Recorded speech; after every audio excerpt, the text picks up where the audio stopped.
দেশপ্রেম একটি শক্তিশালী অনুভূতি। এটি একটি নিঃস্বার্থ ও মহৎ গুণ। আমরা এই জেনারেশনে এসে দেখলাম দেশপ্রেম কী। এরা দেশের প্রয়োজনে, মানুষের প্রয়োজনে সবই পারে। হাই এভরিওয়ান, আসসালামু আলাইকুম। কেমন আছেন সবাই? আজ নতুন আরেকটি ব্লগ নিয়ে চলে এসেছি। আমাদের ভিডিওটা যদি ভালো লাগে অবশ্যই লাইক কমেন্ট করে পাশে থাকবেন এবং শেয়ার করে সবাইকে দেখার সুযোগ করে দিবেন।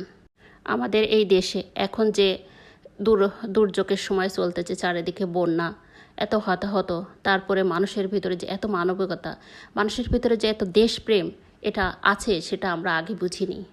বন্যাতত্ত্বের সাহায্যে এগিয়ে এসেছে সকল স্তরের মানুষ, শিশু, কিশোর, প্রবীণ, নবীন সবাই।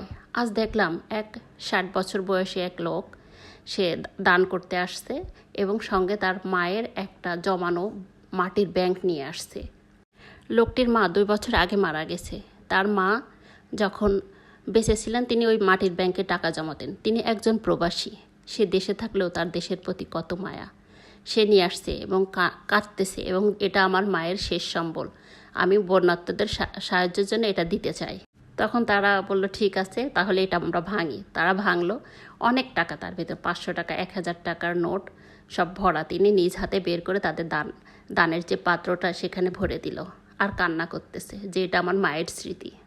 একজন তৃতীয় লিঙ্গের লোক, মানে অনেকজন মিলেই আসছে তাদের জমানো টাকাগুলো এই বন্যার্তদের সাহায্যে দেওয়ার জন্য।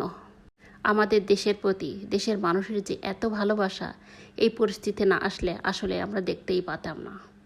গতকালকে তাবিয়ার বাবা মানে রাস্তায় বাইক চালানোর সময় একটা মোড় ঘুরতে যেয়ে সে পড়ে যায় এবং তখন 10-12 জন স্টুডেন্ট এসে তাকে টেনে তোলে আর কি। তখন সে বলে যে আমার লাগেনি, তারপরও তারা ধরে এসে উঠালো, আমাকে পানি খাওয়ানোর চেষ্টা করতেছে, কি হয়েছে।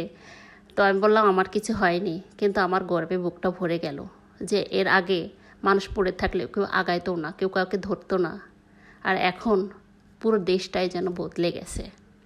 আজ আমাদের দেশের প্রত্যেকটা জায়গায়, প্রত্যেকটা সেক্টরের মানুষ চাই যে আমাদের দেশটা উন্নতি হোক, আমরা যেখানে ছিলাম সেখান থেকে বেরিয়ে আসি।